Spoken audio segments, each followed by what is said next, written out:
Hello everyone, I welcome you to the Economics Hub. In this session, we are going to study about factor income from net domestic product accruing to private sector. हम क्या पढ़ेंगे? जो factor income होती है, जो कैसे आती है नेट डोमेस्टिक प्रोडक्ट से, जो कहाँ का होता है? प्राइवेट सेक्टर का. Factor income from net domestic product accruing to private sector के बारे में. There are 2 sector in the economy. अब कितने सेक्टर्स होते हैं इकोनॉमी में? 2 सेक्टर्स होते हैं. First is private sector, second is public sector. So let's study about private sector first. It includes enterprises owned and controlled by private individuals. अब private sectors में क्या आते हैं? जितने भी इंटरप्राइजेज होते हैं जिनको कंट्रोल और ओन किया जाता है प्राइवेट इंडिविजुअल्स द्वारा, यानी कि जितने भी इंटरप्राइजेज को कंट्रोल करा जाता है, जिसकी भी ओनरशिप जो है वो प्राइवेट हैंड्स में होती है, वो होते हैं प्राइवेट सेक्टर्स. यानी कि अगर कोई भी एमएनसी हो गई, वो आप प्राइवेट सेक्टर में ले सकते हो. या जैसे कि अगर मैंने या आप में से किसी ने कोई फर्म खोली, तो वो हो सकता है प्राइवेट सेक्टर का पार्ट, है ना. तो it includes enterprises owned and controlled by private sector. अब पब्लिक सेक्टर यानी गवर्नमेंटल चीज़ें, है ना, जो गवर्नमेंट ओन करती है. प्राइवेट सेक्टर कौन से होते हैं? जो प्राइवेट जो पार्टनर्स होते हैं वो ओन करते हैं, है ना. जो इकोनॉमी के प्राइवेट सेक्टर्स हो गए, वो प्राइवेट इंडिविजुअल्स जो ओन एंड कंट्रोल करते हैं इंटरप्राइजेस को, वो हो गए प्राइवेट सेक्टर. अब पब्लिक सेक्टर कौन से होते हैं? It includes all department and non departmental enterprises of the government. यानी departmental and non departmental enterprises जितने भी होते हैं गवर्नमेंट के, वो सब इंक्लूड होते हैं प्राइवेट सेक्टर में, पब्लिक सेक्टर में. प्राइवेट सेक्टर में कौन सा है? जितने भी इंटरप्राइजेज ओन्ड एंड कंट्रोल्ड है प्राइवेट इंडिविजुअल्स द्वारा, वो आएंगे प्राइवेट सेक्टर में. और public sector it includes all departmental and non departmental enterprises of the government. Departmental and non departmental enterprises जो हैं गवर्नमेंट के, वो आते हैं आपके पब्लिक सेक्टर में. Now let's see what are departmental enterprises and what are non departmental enterprises. Now first, departmental enterprises: railways, post and telegraph. Non-departmental enterprises: Air India, Indian Oil Corporation. ठीक है. अब departmental enterprises में कौन से हैं? Railway है, post है और टेलीग्राफ्स है ना. आप रेलवे के थ्रू ट्रैवल करते हो, वो क्या है? डिपार्टमेंटल एंटरप्राइजेज है. आप पोस्ट के थ्रू कोई चीज़ सेंड करते हो, वो क्या है? Departmental enterprise. टेलीग्राफ होता है, वो किसका है? किसके अंदर का पार्ट है? वो है departmental enterprises. Non departmental enterprises: air India, travel करते हो बाय प्लेन, तो वो आ गया non departmental enterprises of government. ठीक है. यानी air India and Indian oil corporation और Indian oil. Now let's see factor income from net domestic product accruing to private sector. अब ये कैसे निकाली जाती है? Factor income from net domestic product accruing to private sector. Let's see. NDPFC यानी कि net domestic product at factor cost. NDPFC में से जब हम सब्ट्रैक्ट करते हैं income from property and enterprises of government departmental enterprises minus saving of non departmental organisations. यानी कि आपको प्राइवेट सेक्टर का निकालना है ना, कि प्राइवेट सेक्टर ने कितना कंट्रीब्यूट किया इकोनॉमी में. आपको किसका निकालना है? प्राइवेट सेक्टर का. अब प्राइवेट सेक्टर का निकालने के लिए आप क्या करोगे? NDPFC में से क्या माइनस करोगे? डिपार्टमेंटल एंड नॉन डिपार्टमेंटल वाली चीज़ें. क्यों? क्योंकि वो पब्लिक सेक्टर की पार्ट है. ठीक है. अब यहाँ पे वही चीज़ है कि आपने क्या किया?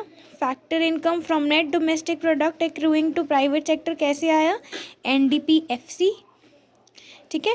Net domestic product at factor cost में से माइनस किया income from property and enterprises of government governments departmental enterprises minus saving of non departmental organisation, यानी कि जितनी भी इनकम आ रही है डिपार्टमेंटल ऑर्गेनाइजेशन से, यानी रेलवे से, पोस्ट से, टेलीग्राफ से, जितनी भी इनकम इससे आ रही है इसको सब्ट्रैक्ट किया एनडीपीएफसी में से, और किस चीज़ को माइनस किया, saving of non departmental organisation, यानी कि एयर इंडिया या फिर इंडियन ऑयल कॉरपोरेशन से जो सेविंग हो रही है उसको जब हमने सब्ट्रैक्ट कर दिया तो बना आपका factor income from net domestic product accruing to private sector. Now these are some basic concepts. Okay, recap of the basic concepts. इसमें मैंने आपके सारे के सारे फॉर्मूलाज मेंशन कर दिए जितने भी आपने अभी तक पढ़े हैं, जैसे ग्रॉस का कंसेप्ट, डेप्रीसिएशन का कंसेप्ट, एमपी से एफसी पे जाना, एफसी पे एमपी से जाना, एमपी पर जाना, नेट इनडायरेक्ट टैक्सेस, और आपकी जितने भी फॉर्मूलाज हैं सब कुछ इसमें मैंने यहाँ पे एक रीकैप दे दिया ताकि आपका एक क्विक रिवीजन हो जाए. Okay, now let's C gross net. अब आप ये देखो, जब मैंने लिखा है यहाँ डेप्रीसिएशन प्लस नेट, तो क्या होगा, जब हमने डेप्रीसिएशन प्लस नेट किया तो हमने नेट से हम ग्रॉस पे जा रहे हैं तो हमने डेप्रीसिएशन को हम ऐड कर देते हैं. अब देखो, अब यहाँ पे क्या है, ग्रॉस से नेट पे जा रहे हैं तो ग्रॉस में से डेप्रीसिएशन माइनस हो जाएगा, है ना. अब यहाँ पे क्या था, नेट से ग्रॉस पे आए तो डेप्रीसिएशन प्लस में हमने नेट में प्लस कर दिया डेप्रीसिएशन. अब हमने क्या करना है, ग्रॉस से नेट पे जाना है तो ग्रॉस में से हमने डेप्रीसिएशन सब्ट्रैक्ट कर दिया. Now market price two factor cost, यानी मार्केट प्राइस से हम कहाँ जा रहे हैं, फैक्टर कॉस्ट पे जा रहे हैं. ठीक है, अब ग्रॉस और net plus subsidies minus indirect tax, है ना. मार्केट प्राइस से जब आपको फैक्टर कॉस्ट पे जाना होता है तो आप क्या करते हो, या तो आपका जीडीपी एमपी होता है, या एनडीपी एमपी होता है, या जीएनपी एमपी होता है, या एनएनपी एमपी होता है. कोई एक चीज़ होती है तो उसके अंदर हम सब्सिडीज़ को ऐड करते हैं और इनडायरेक्ट टैक्स को माइनस कर देते हैं तो हम फैक्टर कॉस्ट पर आ जाते हैं. ऐसे ही अब फैक्टर कॉस्ट से मार्केट प्राइस पे जाना है तो हमने क्या किया, ग्रॉस और net plus indirect tax minus subsidies. ठीक है, तो हम पहुंच गए मार्केट प्राइस पे, इसका ऑपोजिट, है ना. अब नेट इनडायरेक्ट टैक्स होता क्या है, हमने लिख तो दिया हर जगह इनडायरेक्ट टैक्स, है ना. अब इनडायरेक्ट टैक्स और सब्सिडीज़ की जगह हम एनआईटी भी तो लिख सकते हैं ना, नेट इनडायरेक्ट टैक्स भी, है ना. अब नेट इनडायरेक्ट टैक्स क्या है, इनडायरेक्ट टैक्स माइनस सब्सिडीज़, है ना, यानी जितना आप पे कर रहे हो और जितना आपको मिल रहा है तो यानी वो बन गया आपका नेट इनडायरेक्ट टैक्स. यानी net indirect tax is equal to indirect tax minus subsidies. ठीक है, clear. Now national to domestic. ठीक है, अब नेशनल से हम कहाँ जा रहे हैं, डोमेस्टिक पे. तो ग्रॉस और नेट माइनस एनएफआईए, है ना, net factor income from abroad. हमें डोमेस्टिक पे आना है तो डोमेस्टिक के लिए हमें net factor income from abroad, जो फ्रॉम आ रही है, जो अब्रॉड से आ रही है उसकी हमें ज़रूरत नहीं है उसको इंक्लूड करने की. तो नेशनल से डोमेस्टिक पे आया है ना, national to domestic is equal to gross और नेट माइनस एनएफआईए. अब डोमेस्टिक टू नेशनल, ग्रॉस और नेट प्लस एनएफआईए. अब हमें नेशनल पे आना है, डोमेस्टिक से नेशनल पे आ रहे हैं तो हमें क्या करना है, एनएफआईए को यहाँ पर इंक्लूड करना है. ठीक है, अब एनएफआईए क्या है, net factor income from abroad. NFIA क्या बोलते हैं, net factor income from abroad. अब एनएनपीएफसी is called national income. NNPFC को क्या बोला जाता है, नेशनल इनकम. क्या बोलते हैं एनएनपीएफसी को, नेशनल इनकम, है ना. एनएनपीएफसी लिखा हो, नेशनल इनकम लिखा हो, बिल्कुल भी कंफ्यूज नहीं होना, दोनों एक ही चीज़ होती है, कंफ्यूज करने को दी होती है. ठीक है, एनएनपीएफसी इज कॉल्ड नेशनल इनकम. अब एमपी टू एफसी. ठीक है, अब देखो ये बड़ा सिंपल सा मैंने यहाँ पे सिंप्लीफाई करके इसको लिख दिया है कि मार्केट प्राइस से फैक्टर कॉस्ट पे जाने के लिए क्या करना है, फैक्टर कॉस्ट पे जाने के लिए एनआईटी को माइनस करना है, सब्ट्रैक्ट करना है. ठीक है, अब एफसी से एमपी पे जाने को, यानी फैक्टर कॉस्ट से मार्केट प्राइस पे जाने को क्या करना है, एनआईटी को ऐड करना है. अब एनआईटी क्या है, इनडायरेक्ट टैक्सेस में से सब्सिडीज जब माइनस कर देंगे तो एनआईटी बन जाएगा, नेट इनडायरेक्ट टैक्सेस, है ना. I hope this is clear to you.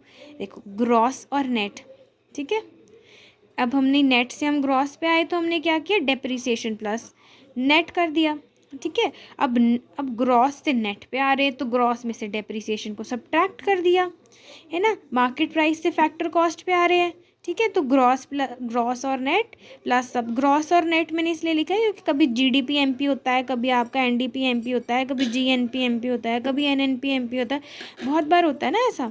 तो ऐसा कोई कुछ है तो है नहीं कि परमानेंट की भी है नेट ही होगा वहाँ पे या फिर ग्रॉस ही लिखा होगा, दोनों में से कोई भी चीज़ आपको मिल सकती है ना वहाँ पे, या तो ग्रॉस मिल जाएगी या तो नेट मिल जाएगा।